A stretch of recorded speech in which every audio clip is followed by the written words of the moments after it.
دن بدن کھلنے لگا ہے نعمت الاسلام یہ۔ بسم اللہ الرحمن الرحیم۔ صرف 5 منٹ کا مدرسہ قرآن و حدیث کی روشنی میں 200واں دن 20 رجب المرجب۔ نمبر 1، اسلامی تاریخ۔ حضرت عباس بن عبد المطلب رضی اللہ عنہ۔ حضرت عباس رضی اللہ عنہ نبی کریم صلی اللہ علیہ وسلم کے چچا ہیں اور عمر میں آپ صلی اللہ علیہ وسلم سے صرف 2 سال بڑے ہیں۔ رسول اللہ صلی اللہ علیہ وسلم سے ان کو بے حد محبت تھی اور مسلمان ہونے سے پہلے بھی وہ حضور صلی اللہ علیہ وسلم کی مدد کیا کرتے تھے۔ حضرت ابو ذر رضی اللہ عنہ کو کفار جب تکلیف پہنچا رہے تھے تو حضرت عباس رضی اللہ عنہ نے ہی بچایا تھا۔ انہوں نے غزوہ بدر کے فوراً بعد اسلام قبول کیا۔ بعض کا کہنا ہے کہ ہجرت سے پہلے ہی اسلام قبول کر لیا تھا، مگر اپنے اسلام کو چھپائے رکھا اور مکہ سے مشرکوں کی خبریں حضور صلی اللہ علیہ وسلم کے پاس بھیجتے رہے۔ رسول اللہ صلی اللہ علیہ وسلم ان کی بڑی عزت اور اکرام کیا کرتے تھے۔ ایک مرتبہ رسول اللہ صلی اللہ علیہ وسلم نے ان کے بارے میں فرمایا، اے لوگو، جس نے میرے چچا کو تکلیف پہنچائی اس نے مجھے تکلیف پہنچائی، اس لیے کہ ہر شخص کا چچا اس کے باپ کے مثل ہوتا ہے۔ حضرت عباس رضی اللہ عنہ کی وفات حضرت عثمان رضی اللہ عنہ کے دور خلافت میں 82 سال کی عمر میں جمعہ کے دن 12 رجب سن 32 ہجری میں ہوئی اور جنت البقیع میں دفن ہوئے۔ حضرت عثمان رضی اللہ عنہ نے نماز جنازہ پڑھائی۔ نمبر 2، حضور صلی اللہ علیہ وسلم کا معجزہ، خلافت راشدہ کی مدت کی پیشین گوئی۔ رسول اللہ صلی اللہ علیہ وسلم نے فرمایا، میرے وصال کے بعد خلافت راشدہ 30 برس رہے گی، پھر بادشاہی ہو جائے گی۔ چنانچہ آپ صلی اللہ علیہ وسلم کی پیشین گوئی کے مطابق یہ 30 سال کی مدت حضرت علی رضی اللہ عنہ کی خلافت تک چلی، پھر اس کے بعد بادشاہت کا دور شروع ہو گیا۔ نمبر 3، ایک فرض کے بارے میں، اپنے گھر والوں کو نماز کا حکم دینا۔ قرآن میں اللہ تعالیٰ فرماتا ہے، آپ اپنے گھر والوں کو نماز کا حکم کرتے رہیے اور خود بھی نماز کے پابند رہیے۔ ہم آپ سے روزی طلب نہیں کرتے، روزی تو آپ کو ہم دیں گے اور اچھا انجام تو پرہیزگاری ہی ہے۔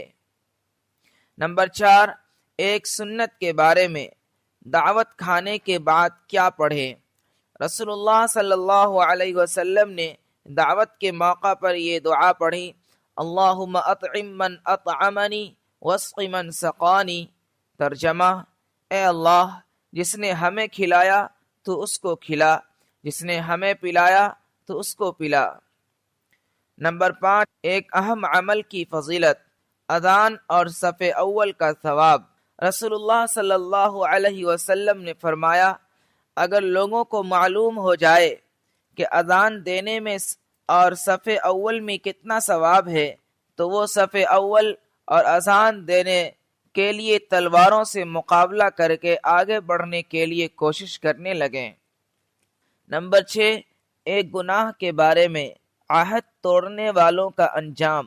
قرآن میں اللہ تعالیٰ فرماتا ہے، جو لوگ اللہ سے پختہ عہد کرنے کے بعد توڑ ڈالتے ہیں اور جن تعلقات کے جوڑنے کا اللہ نے حکم دیا ہے ان کو توڑتے ہیں اور زمین میں فساد پھیلاتے ہیں، انہی لوگوں پر اللہ کی پھٹکار ہوگی اور آخرت میں ان کے لیے بڑی خرابی ہے۔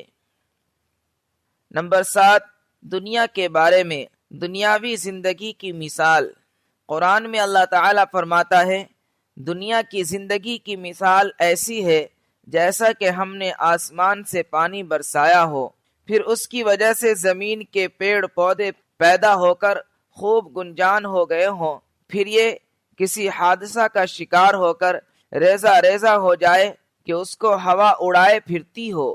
فائدہ، جس طرح پانی برسنے کی وجہ سے زمین کے پیڑ پودے خوب ہرے بھرے ہو جاتے ہیں، پھر کسی آفت کا شکار ہو کر سب ختم ہو جاتا ہے، اسی طرح دنیاوی زندگی ہے کہ آج سب کچھ موجود ہے اور جب موت آئے گی تو کچھ بھی باقی نہیں رہے گا۔ نمبر 8، آخرت کے بارے میں دوزخی کے ہونٹ۔ حضرت ابو سعید رضی اللہ عنہ سے روایت ہے کہ رسول اللہ صلی اللہ علیہ وسلم نے وَهُمْ فِيهَا كَالِحُونَ کی تفسیر میں فرمایا، دوزخ کی آگ چہروں کو ایسا بھون دے گی کہ دوزخی کا اوپر کا ہونٹ اوپر کو چڑھ جائے گا، یہاں تک کہ سر کے درمیان تک جا پہنچے گا، اور اس کا نیچے کا ہونٹ لٹک جائے گا یہاں تک کہ وہ دوزخی کی ناف تک پہنچ جائے گا۔ نمبر 9، طب نبوی سے علاج، سفرجل کے فوائد۔ حضرت طلحہ رضی اللہ تعالی عنہ فرماتے ہیں کہ میں رسول اللہ صلی اللہ علیہ وسلم کی خدمت میں حاضر ہوا تو آپ صلی اللہ علیہ وسلم کے دست مبارک میں ایک سفرجل یعنی بہی تھا۔ پھر آپ صلی اللہ علیہ وسلم نے فرمایا، طلحہ اسے لو کیونکہ یہ دل کو سکون پہنچاتا ہے۔ نمبر 10، نبی صلی اللہ علیہ وسلم کی نصیحت۔ رسول اللہ صلی اللہ علیہ وسلم نے فرمایا، عورتوں کے سلسلہ میں وصیت قبول کرو، اس لیے کہ عورت بدن کی نازک اور ٹیڑھی پسلی سے پیدا کی گئی ہے، اگر تم اس کو سیدھا کرنے کی کوشش کرو گے تو ٹوٹ جائے گی، اور اگر تم اس کو اس حالت پر چھوڑ دو گے تو وہ اور زیادہ ٹیڑھی ہو جائے گی۔ یعنی عورتوں کے ساتھ نہ زیادہ سختی کرو اور نہ زیادہ نرمی کرو۔